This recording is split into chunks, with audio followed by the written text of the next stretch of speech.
Hey there, folks, fellow aviators. It's Vegas Trader 66 coming at you with stocks to watch for next week. Um, Couple of side notes. The market itself looks, I mean, it's hard to deny how strong the market looks.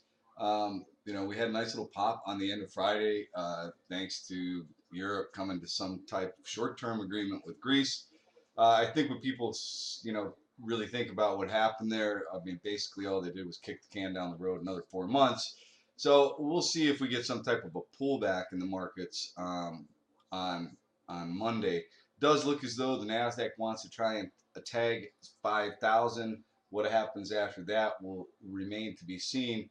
But overall, the indexes, really look strong. We do have um, some Fed commentary coming out this week, so that should be interesting. Could have an impact on the markets. Keep that in mind. Janet Yellen has got a um, full-blown meeting happening next week, so uh, that could bring some volatility into the market, depending upon what she has to say. But uh, let's go ahead and take a look at the stocks that I have on my radar for next week. STXS, you guys, I was calling this thing out in the room on Friday, and what I'm looking for here. I mean, I've played STXS in the past. I thought maybe it would wait to try and take out the 200-day until this upcoming week, but it went ahead and did it anyway before the close. And it's not to say that this can't continue. I mean, it is nearing overbought, but I like how it's broken above all the moving averages. It's basically taken out this longer term trend line. I mean, there's no exact science to this, but it has clearly broken over this longer term trend line and over the moving averages. So now, look for it to potentially consolidate in this area and try to take out the $3 holla. The the ideal play would be to have this pull back right after the open on Monday to like 234 or so and be able to take it there for a potential red to green move. So definitely one you want to keep on your radar for next week. Yeah, I mean, if you look at this thing can really run. It's got a small float, and when it runs, it runs. So definitely worth keeping an eye on that one. Sear, I did not call this out in the room, but I did take it as a little swing trade, and I've already actually scaled out some. But this could potentially have some continuation. It was a decent PR. Volume appears to be picking up. It looks like maybe you're getting some accumulation in this name. It has seemed to have found a bottom, but it's going to have some resistance up here at 44 cents or so. What you want to see this do is kind of come up into this resistance and then consolidate uh, and build up some strength before it tries to take out the 200-day moving average.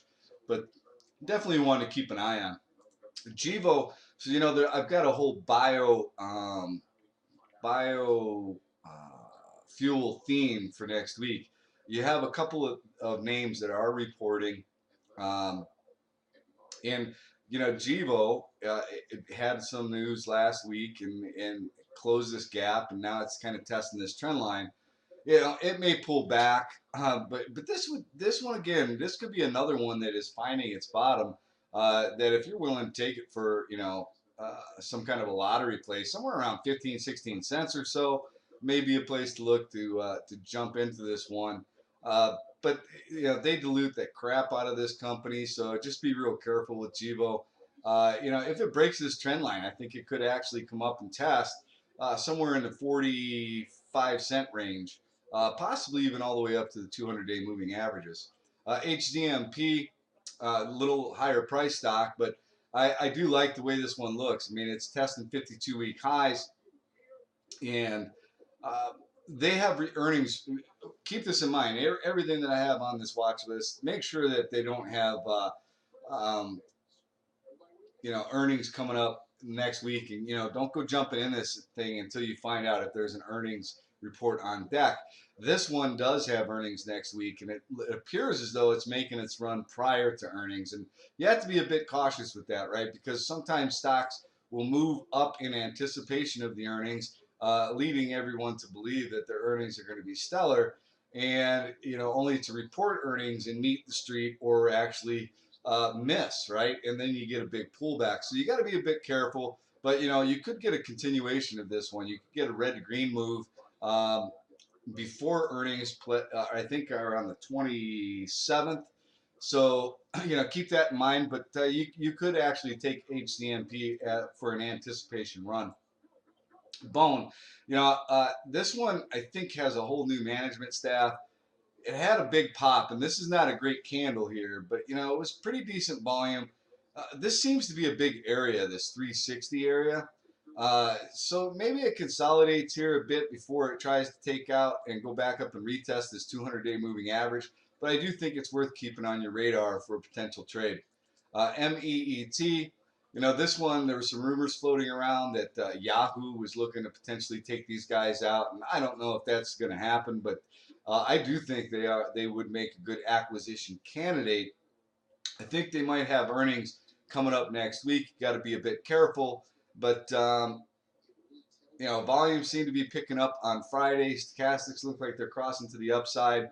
It may need more time to consolidate here before it tries to take out the 200-day moving average, and then I think go test the $2 holla.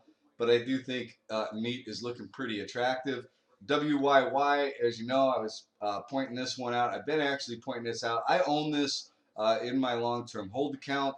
It's in the right sector. I mean, if you look at what the cybersecurity sector is doing between CyberEye and FireEye, CyberArk and FireEye, this WYY, I think they report soon as well. It is overbought, but I love the way it's testing this 160 area.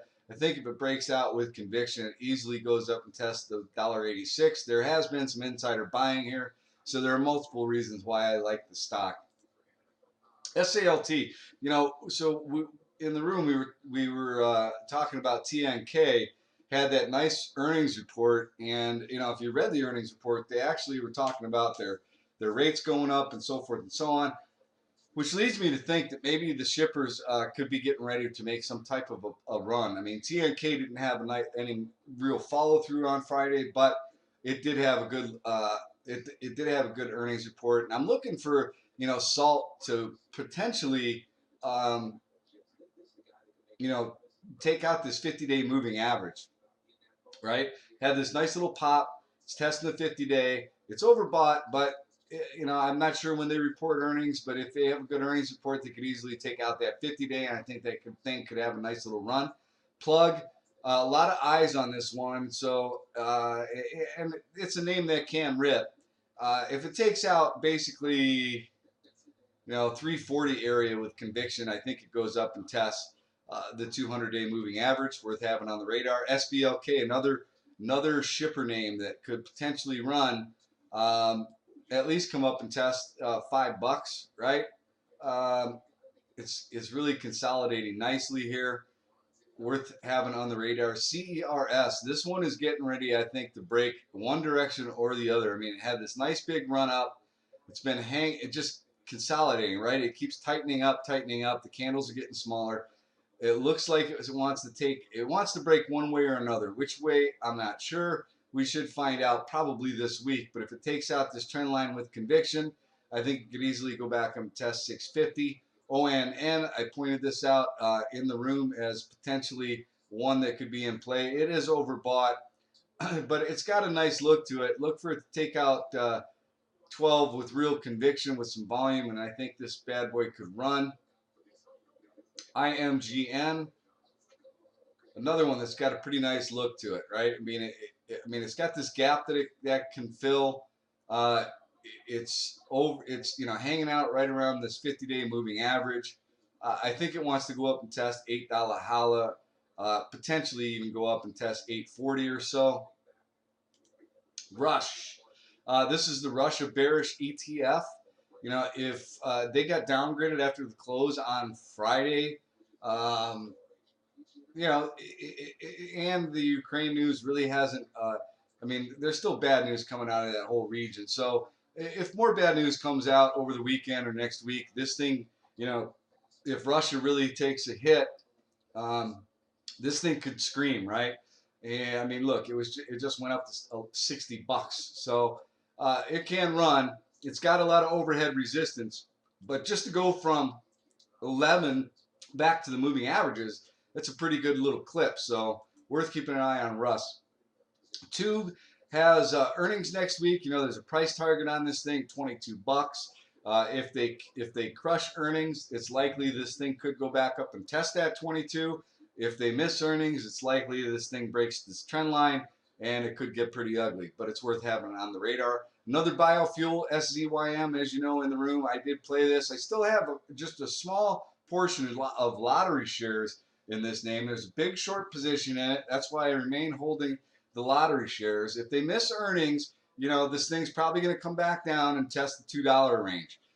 If they beat, this thing could really squeeze, so it's worth having on the radar. If they miss, I will likely look for an area to add to my long-term hold position because I do like the long-term story. AMPE, I've been watching this one for quite a while. It's really, you know, having a difficult time getting over the $6 holler, but I do think at some point it may try to take that out and then fill this gap. So I continue to watch AMP, looking for some kind of volume and on a break over 6 and likely to take that for a day trade. PEIX, another one of the biofuel names, actually coming up for earnings this week. This thing has a $16 price target on it, and I like how it's it's consolidating right below the $10 holler. So, you know, if they have a good earnings report, look for it to take out 10 with conviction. I think it comes up and tests 12 fairly easily and may even go back and go up and test that $16 price target. HNSN, I've been watching this one as well. Consolidated, I did play this one, but now I'm kind of watching it consolidate right here at the 200-day moving average. The one thing I would say is that this company has a lot of debt. So they're likely to do an offering in the near future, right? So that is one cautionary note on it.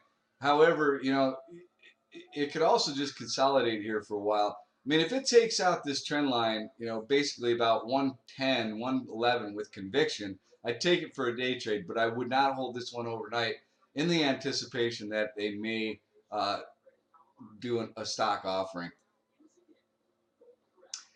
And the last one is FWM. I'm really discouraged that I did not just buy this one and hold it because I have played it a couple times. I mean, this thing just kept grinding higher and higher. It's actually looks really, really healthy. You know, now it's over the 200-day moving average, and I wouldn't be surprised to see us consolidate here.